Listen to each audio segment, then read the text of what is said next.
revolucionaria. Dicho lo anterior, no hay mucho que agregar sobre la crisis política, que situada en este análisis que les presento, no es otra cosa que el claro ejemplo de cómo la clase dominante quiere que nos alineemos con ella, incluso cuando está dividida. Y no hay nada más triste que un pueblo que se ve obligado a tener que elegir al menos malo de sus opresores. Y no hay nada más mediocre que fuerzas políticas que hablan de cambio, que busquen movilizar al pueblo y se enorgullezcan de eso para que se alinee con el menos malo de sus opresores, en vez de plantearse transformaciones realmente profundas. Entonces cabe preguntarnos, ¿no? ¿Debemos elegir a una de sus fracciones, a un grupo de sus operadores, al mal menor?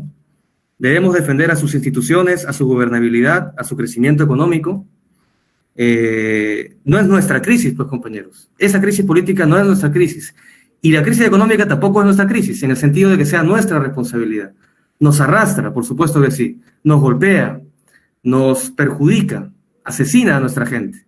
Y en ese sentido es nuestro problema, pero no para asumir la carga de la responsabilidad de ese problema, sino para plantear una salida que sea nuestra, que sea de los trabajadores y que sea al servicio de los trabajadores. Y entonces los retos del pueblo son sencillos en su formulación, pero difíciles a la hora de ser logrados. El reto principal, compañeros y compañeras, es una salida popular a esta crisis que es política y económica, y que más estructuralmente es la crisis de este proyecto de país que no da para más, que es el proyecto de las élites. ¿Y qué significa entonces una salida popular a esa crisis? Y aquí termino en un minuto.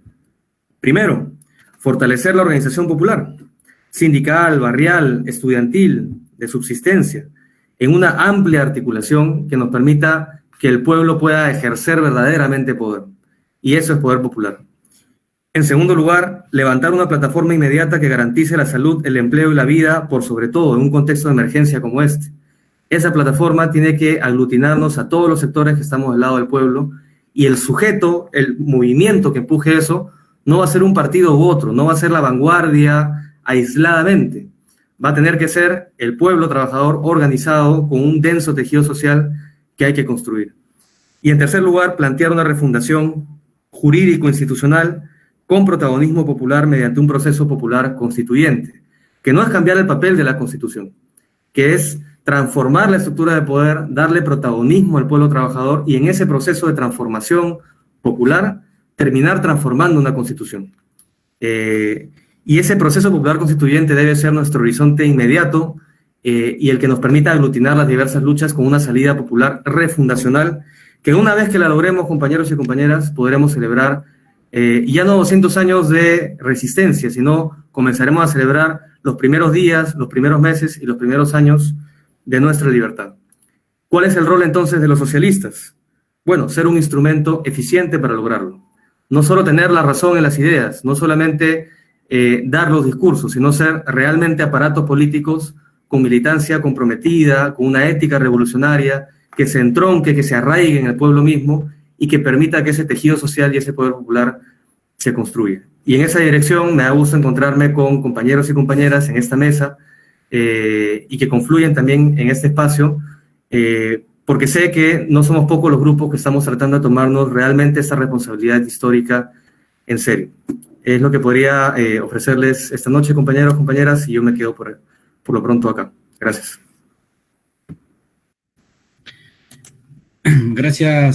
Gracias Omar por tus comentarios y tu reflexión que contribuyen, ¿no?, a ir también facilitando, posibilitando este análisis, esta interpretación que creo que no está cerrada, ¿no? Y difícilmente podamos cerrar el día de hoy en esta conferencia. Pero es importante, ¿no? Mientras los medios de comunicación, como dicen, ciegan toda posibilidad de análisis crítico, de interpretación integral, ¿no?, de un balance, desde el punto de vista también de los intereses de clase, espacios como estas, o como estas conferencias buscan aperturar, ¿no?, y también generar corriente de opinión, tratando de lograrlo, porque es difícil, no tenemos los grandes medios de comunicación, digamos, a nuestro control, ¿no? Y creo que una de esas cosas lo hemos pensado ya nosotros también, es que la izquierda, y específicamente la izquierda con vocación de poder, la izquierda que tiene cambio social, debe también plantearse el tema de tener una prensa, ¿no? Bajo una tarea conjunta. Bueno, sin más, agradeciendo a Omar, vamos a continuar con la exposición. En este caso, digamos, dando la palabra por 15 minutos a la compañera Nuri García, coordinadora nacional CEAL, investigadora y defensora comunitaria. Bienvenida, compañera Nuri, tiene 15 minutos. Sí, buenas noches a Integración Barrial. Muchas gracias por permitirme compartir algunas reflexiones y también compartir el honor de poder estar con mi apreciado Omar, camarada de lucha, con quien compartimos esta vocación marxiana, también con el compañero Dante y el compañero Héctor Béjar, apreciados compañeros. De verdad que es un honor estar con ustedes. Sobre el tema que me han pedido hablar, decir primero que respecto a esta celebración del Bicentenario, ojalá sirva para realmente combatir el hambre, ojalá sirviera para calmar materialmente la situación de precariedad y de desesperación en que están millones de peruanos y peruanas en este momento sin trabajo. Y ojalá esa celebración sirviera para reparar de alguna manera las miles de muertes que se han dado y que se pudieron evitar. Ojalá sirviera para reparar políticamente parte de estas pérdidas que realmente han sido parte de un genocidio por políticas que se negaron. Sobre esta declarada independencia que se quiere celebrar dentro de poco, solamente recordar que se le arrancó a San Martín, además del pronunciamiento, le arrancó el juramento de que en nombre de la voluntad de los pueblos iba a defender la emancipación de la dominación, ¿no? Sin embargo, hemos visto que en la historia se celebran algunos hitos, pero que implican la negación y el ocultamiento, el ninguneo de una serie de revoluciones que se dieron en esta historia de emancipación, y que, como pasa ahora, ¿no? Se ningunea las luchas emancipatorias y se plantea que la transformación es lo que los medios ahora nos permiten ver, ¿no? Esta política que ya no es política, sino que más bien es una pequeña política, una política raquítica, y paso con el segundo punto que tiene que ver con advertir que esta crisis que estamos pasando tiene que ver también con que se sigue reproduciendo una corriente de despolitización, de desarme de nuestras luchas anticapitalistas, ¿no? Y que las consecuencias son mortales, ¿no? Porque lo que estamos viviendo en estos momentos con esta crisis, que no es solo sanitaria, es un genocidio, ¿no? Vuelvo a repetir, las medidas que se han tomado no solamente han mellado los derechos de la clase trabajadora y popular, sino que han matado. Y ahí hay una responsabilidad que en algún momento tendremos que ver cómo se va a asumir, ¿no? Respecto a los responsables.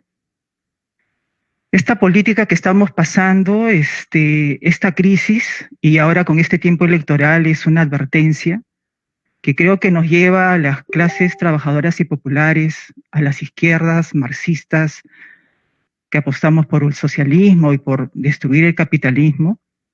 Creo que nos lleva a advertir que esta cuestión de que es posible hablar de que ya no hay ni derecha ni izquierda, sino que ahora hay que hablar tal vez de un centro, o que ni derecha ni de izquierda, ¿qué podría significar? Hay que decirlo directamente, ¿no?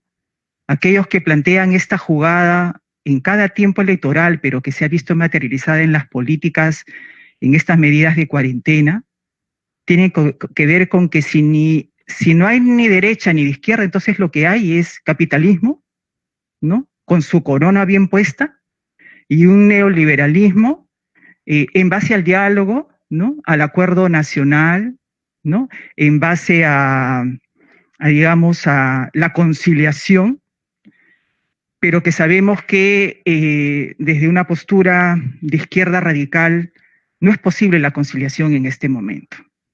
Y lo que más bien queda es la crítica y la denuncia.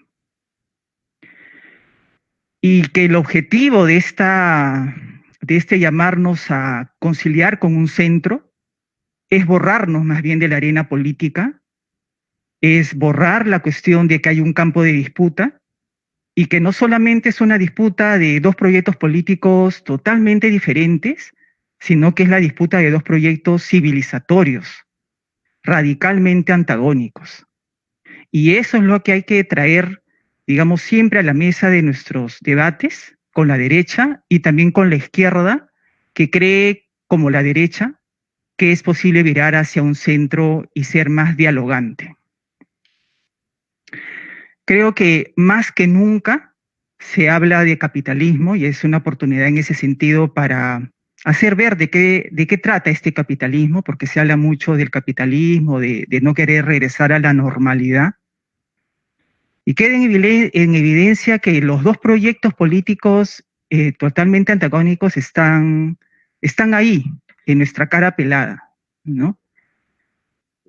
Por un lado, la derecha quiere conservar este modelo capitalista, este régimen neoliberal, quiere seguir apostando por medidas en este momento que permitan la acumulación, la más riqueza de los que más tienen y que la crisis y la reactivación económica sea para salvar a los que siempre han tenido, a costa de más explotación, más expropiación, más opresión. Y la otra apuesta, que es la nuestra, por el socialismo, por el bien vivir, otros nombres pueden tener también, es la apuesta por la sostenibilidad de la vida, ¿no? Por otro modo de producción y de reproducción de la vida. Y siguen las opresiones, compañeros, ¿no? Y compañeras, siguen las opresiones de clase, las opresiones de género, racistas, sigue la presión colonialista. Y entonces sigue esa división entre derecha y izquierda. No dejemos que nos empiecen a confundir y critiquemos, compañeros, a las izquierdas que empiezan a entrarle a reproducir esta nota justamente en el tiempo electoral, ¿no? Y que juegan con la cuestión de opciones viables, donde sería posible una conciliación de clase, donde sería posible dialogar, y por lo tanto aquellos que planteamos que hay que criticar y hay que más bien plantear que hay un conflicto, porque existe, no es que nosotros lo creamos, se nos tilde de extremistas o de marxistas trasnochados, como algunos han escrito en la propaganda de este evento, ¿no? ¿Qué significa dialogar en este momento, no? Cuando se habla de bicentenario, incluso se habla de Arguedas, ¿no? De todas las sangres, como hablando de una especie de multiculturalidad e interculturalidad, como si Arguedas más bien no hubiera planteado que en esa diversidad de culturas había conflictos, ¿no? Porque Arguedas hacía una mirada también clasista, colonialista e incluso antirracial, ¿no? Y entonces el diálogo, ¿qué significa para la derecha y qué significa para la izquierda? Habrá que hacer siempre esas distinciones, ¿no? Porque el diálogo, por un lado, para los de la derecha es negarnos, es negarnos. Y el diálogo para cierta izquierda es incluso que no hayan disputa de proyectos, sino de hacer ciertos cambios dentro de lo posible, ¿no? Entonces cambios sí, pero adaptados al orden, ¿no? Mejoras sí, pero dentro de las reglas del juego. Y detrás de estas creencias, pues, ese reforzar la despolitización de la lucha, haciendo creer que no hay otra opción, ¿no? Y que el problema pues no es político, sino de administrar mejor las cosas, que el problema no es tanto de debatir políticamente, sino de buscar personas, grupos, candidatos, ¿no? Que administren mejor la situación, el aparato de gobierno, ¿no? Y el ejemplo lo hemos visto, cambian de gabinete, cambian de ministro y se celebra se celebra como si se hubiera ganado una batalla estratégica, ¿no? Cuando creo que todos y todas sabemos, compañeros, que aunque se cambie de gabinete y aunque se cambie de ministro, y aunque se cambien todos los ministros y algunos congresistas, lo que nos rige es un régimen neoliberal, son políticas de Estado las que comandan, son políticas de gobierno. Más allá de algunas políticas específicas de los ministros, por favor, están al servicio del gran capital. O también esta cuestión de entrarle a las aplicaciones moralistas, ¿no? Como que el problema de la corrupción son problemas también que se podrían solucionar con una mejor administración, un mejor control de los aparatos del gobierno, ¿no? Y no hablarnos de aquello que no quieren que se hable, que tiene que ver más bien que esa corrupción tiene que ver con parte de un sistema que necesita esa corrupción y que se nutre de esa corrupción, pero de eso no se habla, soluciones al respecto no se plantean, ¿no? Y como decía Omar, la cuestión del mal menor, ¿no?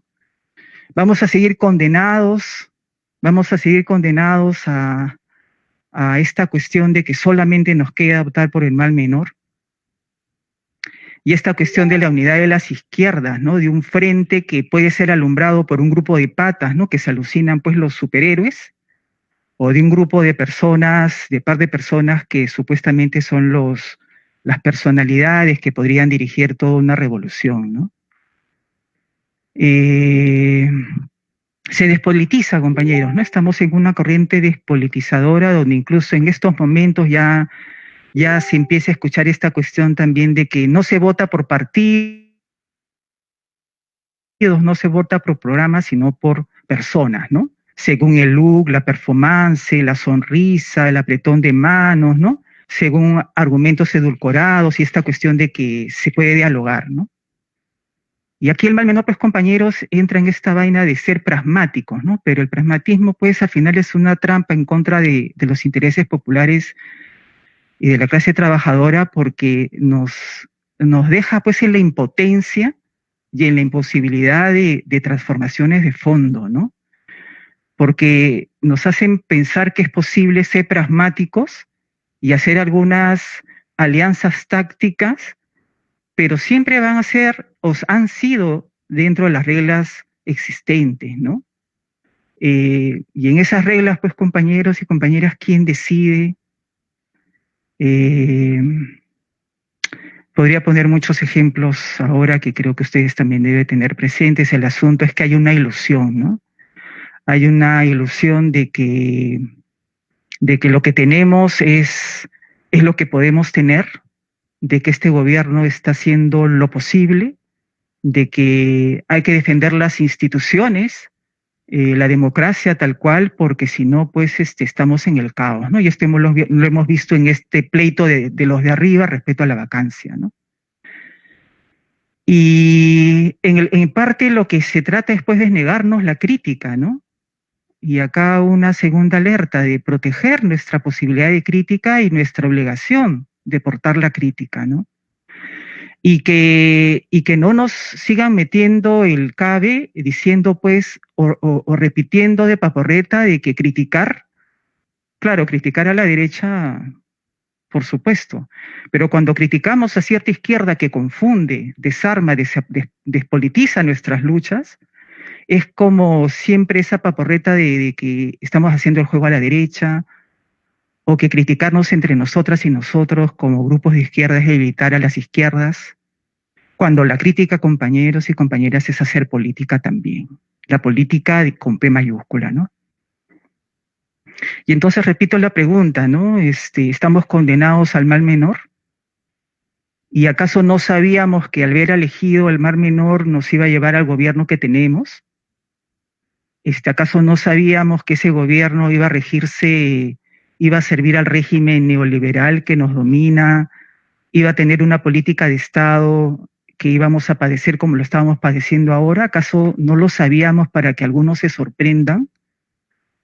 Esta cuestión de Vizcarra, ¿no? Esta cuestión de este gobierno que dice que hizo todo lo posible, que nos repite constantemente que no hay recursos, que hacer lo que pide la izquierda radical sería llevarnos al caos, ¿no? Que no hay recursos y que tal vez es un problema de incompetencia de los gobiernos, ¿no? A todo nivel, ¿no? cuando más bien deberíamos preguntarnos por qué esa incompetencia, ¿no? Y si más bien no será parte de la competencia burguesa de hacer así las cosas, ¿no? Y más bien preguntarnos qué objetivos están tras de todas estas medidas que se toman y tras de decirnos de que se está haciendo todo lo posible, ¿no? Se esconden una serie de preguntas tras de eso, ¿no? Ya se está yendo el tiempo, pero quería hablar sobre un aspecto más, compañeros, que tiene que ver con los desafíos, ¿no? Con los desafíos que tenemos como izquierda, y tiene que ver con la cuestión de trabajo de base, ¿no? Creo que definitivamente el trabajo de base siempre, compañeros y compañeras, tiene que ser la cuestión de acciones organizadas, organización, formación y lucha, ¿no? Con un proyecto político de transformación radical. Y que no se trata de pensar el trabajo de base como una cuestión jerárquica, ¿no? Porque también así se ha pensado, incluso de las izquierdas mismas, ¿no? Como que abajo hay un conjunto, pues, de sectores populares y arriba, pues, están los dirigentes, la intelectualidad o los iluminados o los líderes que van a dirigir a esas bases, ¿no? Esa es una mirada jerárquica de dominación también, ¿no? O, por ejemplo, los partidos, ¿no? Que reducen a esas bases a un grupo que van a llamar cada cierto tiempo para que voten, pero que al final nos refleja, pues, caras tras de llamados partidos o tras de llamados frentes, pero sin base social, ¿no? Porque solamente los convocan de manera oportunista y utilitaria solamente para los votos, ¿no? Con el riesgo de que se transmita una cultura política que despolitiza, ¿no? Porque se hace pensar de que nuestra única función como base es ir a votar, ¿no? Y que digamos, más bien se trata de que, compañeros, más bien el trabajo de base se trata más bien de ver que hay un trabajo previo a que la gente se organice, se forme y lucha, hay un trabajo previo, hay un trabajo anterior a eso, ¿no? Y que tiene que ver con que en este momento, compañeros, hay millones de personas desempleadas, hay millones de personas en situación de hambre, hay miles en situación de economía popular, de economía de subsistencia, y muchas de estas personas, miles, no están más que sufriendo su opresión, están viviendo solamente su opresión. Y la pregunta es, ¿dónde estamos nosotros? ¿Qué estamos haciendo con ellas y con ellos? Y no es que vamos a ir a organizarlos. Hay un previo antes de plantear la organización. Y ahí estoy haciendo un llamado a reflexionar también cuáles son nuestros mecanismos, nuestra manera de formar políticamente, de construir base social, ¿no? Y es que a veces nos olvidamos de esos previos y que tienen que ver con establecer relaciones de confianza, relaciones de solidaridad, lazos, crear puentes, ¿no? Y eso toma tiempo. Antes de que uno dé una charla a un grupo, antes que ese grupo se forme, se han debido de crear ciertos lazos que permitan a estas personas que están en situación de desesperación, lazos que permitan creer, que permitan decir, caramba, puedo contar con alguien, puedo contar con un grupo. Hay un grupo que está acá con nosotros en el día a día. Hay un grupo que no nos ha dejado. Hay un grupo que se las ha fajado con nosotros y nosotras. Hay un grupo que dice, confío en ti y puedo confiar de repente en tu organización. O puedo confiar que contigo puedo también yo hacer mi propia organización. Y podemos confiar que podemos hacer algo juntos. Pero tú no arriba, sino que somos organizaciones, somos pares. Y vamos viendo cómo hacemos una alianza para construir, ¿no? Sé que va terminando el tiempo. Es la cuestión de ver entonces cómo empezamos a entender que todas estas personas que en estos momentos están pasando opresión y que deberían estar en las filas de la transformación radical, porque de otro modo van a seguir sufriendo el genocidio, el ninguneo, en estos momentos no tienen tiempo para militar como nosotros y nosotras militamos. En este momento no tienen tiempo tal vez ni para descansar. ¿Cómo le hacemos entonces? ¿Cómo le hacemos? Y entonces ahí hay que pensar, solamente estoy compartiendo inquietudes, hay que pensar entonces que Probablemente en esta crisis política también hay una crisis en cómo estamos entendiendo la cuestión de trabajo de base y que supone exigirnos más, supone reflexionar sobre eso que estamos entendiendo y que supone también la cuestión de las pedagogías, ¿no? La pedagogía revolucionaria es la que tiene que estar imbrincada en nuestras acciones, ¿no? ¿Y qué supone esa pedagogía revolucionaria que genere poder popular, como decía el compañero Omar, que genere un poder popular comunitario que tenga que ver con autonomía, con gobierno, autogobierno? ¿Cómo le hacemos eso? Estamos avanzando en algunos aspectos, en otros nos estamos quedando. Invito a esa reflexión también, porque reflexionar sobre el bicentenario va a significar reflexionar sobre nuestros pequeños pasos revolucionarios, nuestros pequeños logros de crecer en organización. No es posible, compañeros, que ahora, digamos, cada militante que estamos en este momento presente, no es posible que no esté haciendo crecer a otros en organización y sumándose a la lucha. Ese es un mandato urgente. Sin eso no es posible ni celebración de bicentenario, ni salir de este hoyo en el que estamos metidos. Pero a su vez no significa que no celebremos los pasos que hemos dado. Y de hecho la presencia de ustedes, la presencia de organizaciones como las que estamos en el Comité Sindical Popular son signos de esperanza. Pero eso implicará la negación, la firmeza y la crítica con aquellos que indican que el camino más bien es un camino más de centro, un camino más de apostar por un capitalismo más humano, un camino más de conciliar, ¿no? Y en estos momentos no estamos para eso, compañeros. En este momento estamos más bien para levantar banderas de lucha, de afirmarnos en las propuestas que tenemos, pero propuestas forjadas en el fragor mismo de la lucha y de la construcción de bases. Con eso termino, compañeros. Muchas gracias, compañera Nuri, por su reflexión también, igual que nos ayuda a seguir en esta idea de ir construyendo y generando respuestas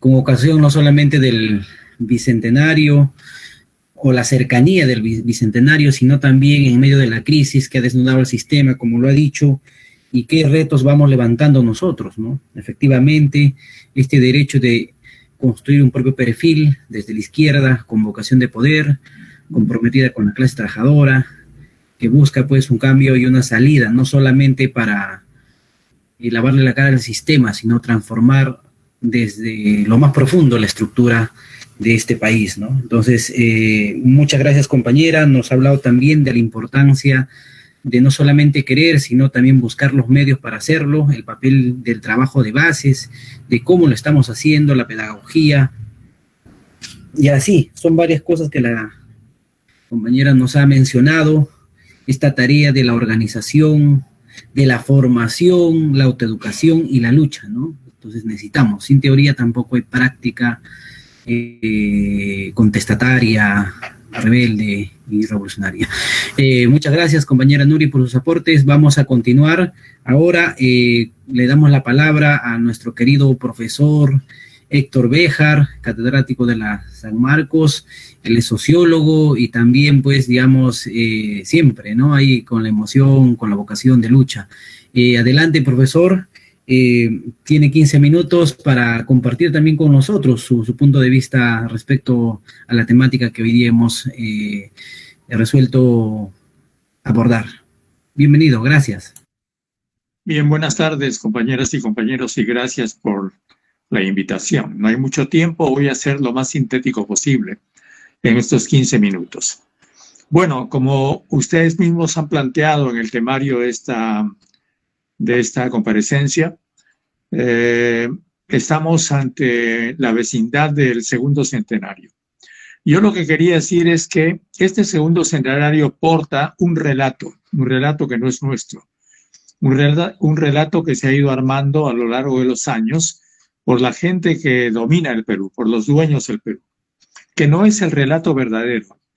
Cuando uno empieza a investigar y a averiguar y a buscar documentos y versiones de los historiadores, se encuentra con lo siguiente que voy a decir muy sintéticamente.